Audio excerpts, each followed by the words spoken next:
So in South India, Cholas are there. Cholas 850 to 1250, known as Imperial Cholas of Tanjavur. The founder of Chola dynasty was Vijayalaya, who was first a feudatory of the Pallavas. The greatest kings of the Cholas were Rajaraja and his son Rajendra I. The use of Agrahata, Persian wheel, also facilitated the already established smooth irrigation networks of tanks, canals, wells, and sluices.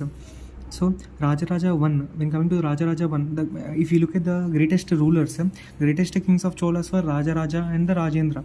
So total important rulers like Rajaraja I, Rajendra and Rajadiraja. Next, so these are the important rulers of Chola kingdom. Imperial Cholas of Tanjavur. The founder of the Chola dynasty was Vijayalaya. Okay, they were the feudatory of Pallavas, and Agrahata, Persian wheel, also facilitated the irrigation.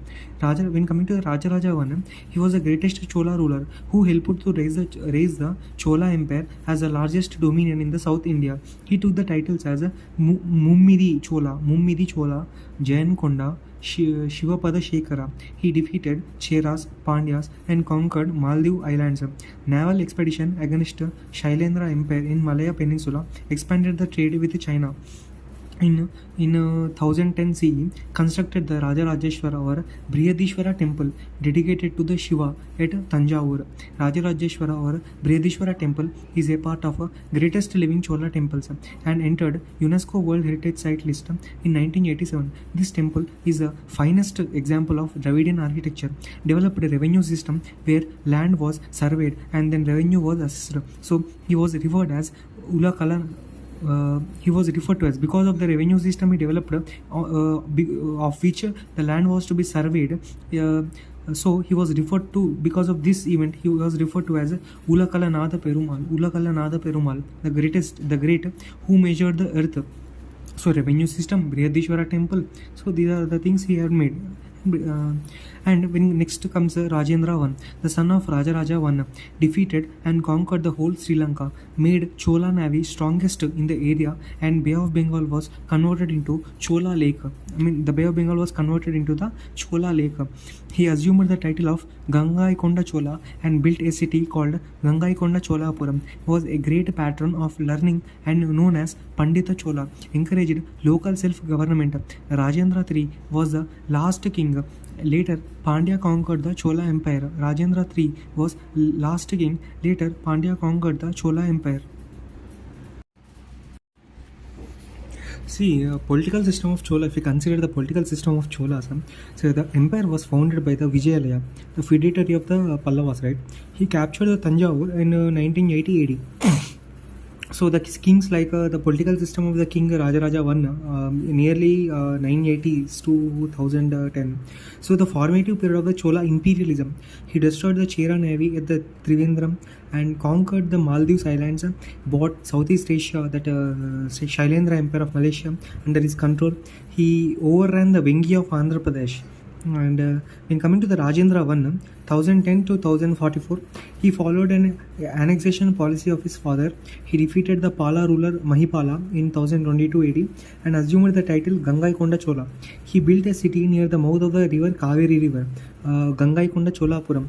And he sent 2 diplomatic missions to China for political as well as commercial purposes. And when coming to the Rajadi Raja, 1044 to the next 10 years, he earned the title Jayankonda Chola. He captured the Kalyani, Western Chalukya capital, and took the title Kalyanapuram Konda. If you look at the administration, the king was the central power and assisted by the council of ministers. The Chola Empire has a strong standing army. The empire was divided into mandalams, provinces, and next nadus, valanadus, districts. The officials were generally given revenue-bearing lands. And Cholas were known for village administration. Uttaramerur inscription of Parantaka provides for this, that is village administration. Uttaramerur inscription of Parantaka basically provides this Cholas administration. There were 2 assemblies, Ur Sabha or Mahasabha. Ur was general assembly of the village. It was a general assembly of a village, and Mahasabha was a gathering of adult men in Brahmana villages like Agrahara. and election system was also present. When coming to the economy, what the people used to do? Build a network of roads, expansion of agrarian economy, use of agrahata, a Persian wheel for smooth irrigation, tanks for irrigation purpose were built. Elaborate survey of land is done to assess the government share. Elaborate survey is done to assess the government share. That is a taxation system. Revenue system was developed. A well-developed revenue system was there during the time of the Chola period. And revenue sources like land tax, tolls on trade, and taxes, professions, etc. are also there of revenue sources. And in coming to the society, it was organized based on the Varnashrama model. Subcaste were proliferated, that is expanded, and Kaikalla, Chetti, Cheek are the subcastes. Division of again subcaste into two, Valangai and Idangai.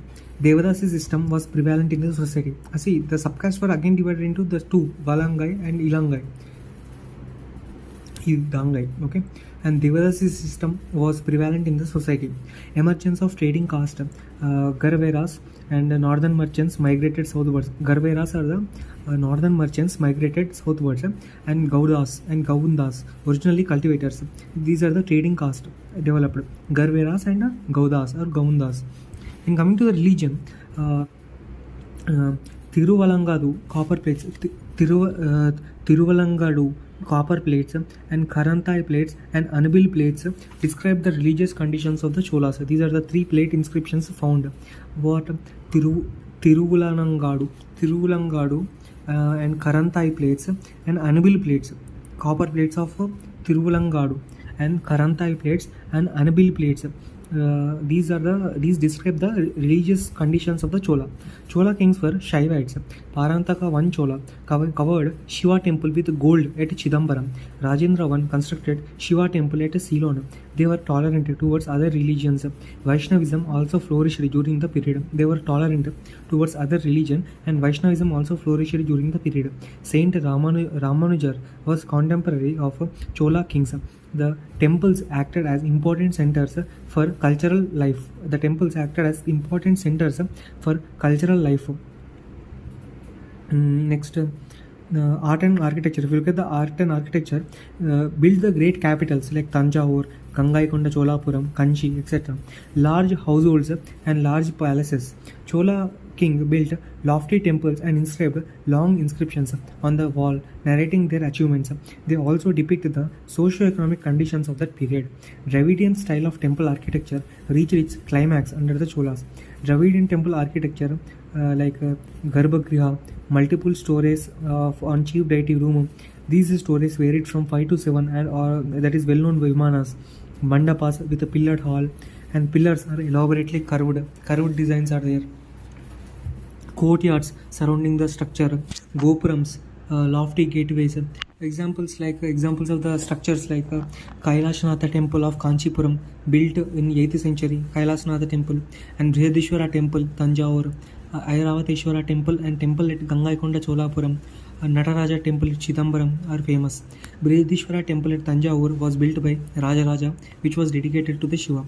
Chola period is also remarkable for its sculptures and bronze. The best example of this can be seen in dancing figure of Nataraja. The Chola period is remarkable for the sculptures and bronze. The best example of this can be the dancing figure of Nataraja. Bharatanatyam and Kathakali are two types of dances performed during the Chola period.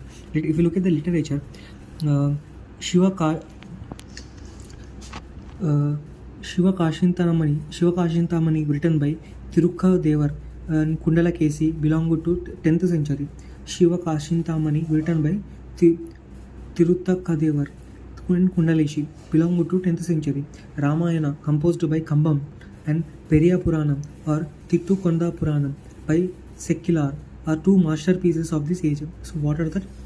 Shiva Kashintamani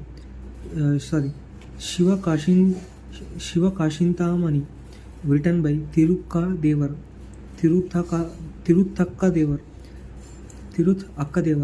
and Kundala Kesi belonged to 10th century. Ramayana composed by Kamban and Periya Puranam or Tirutondar Puranam by Sekkilar are two masterpieces of this age. Telugu version of Mahabharata was started by Nannaya and completed by Tikkana.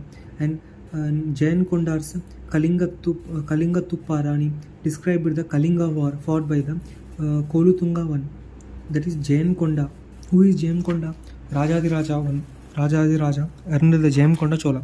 See, Jain Konda's Cholas Kalingatupparani described the Kalinga war fought by the Kulothunga one. Muvarula, written by Uttakuthar, depicts the life of three Chola kings. Muvarula, written by Uttakuthar, depicts the life of three Chola kings. Nalavenba was written by Pugalendi. The works on Tamil grammar like Kalladam by Kalladanar and Yapperungalambi, Amritasagarar, a Jain, Nannul by Pavananandi and Veera Soliam by Buddhamitra were written during the Chola rule. Pampa, Ponna and Ranna, known as three gems of Kannada literature, lived in the 10th century. Important terms like Kaikolla Perumpadai, royal troops. Kaikolla Perumpadai, royal troops. Velaikarar, personal troops to defend kings.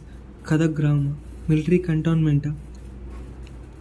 Puravu Vaniti Naik Kalam, revenue department. Puravu Vaniti Naik Kalam, Bhuvaniti Nayakalam department, that is revenue department. Peruvazis, trunk roads. Peruvazis are called trunk roads.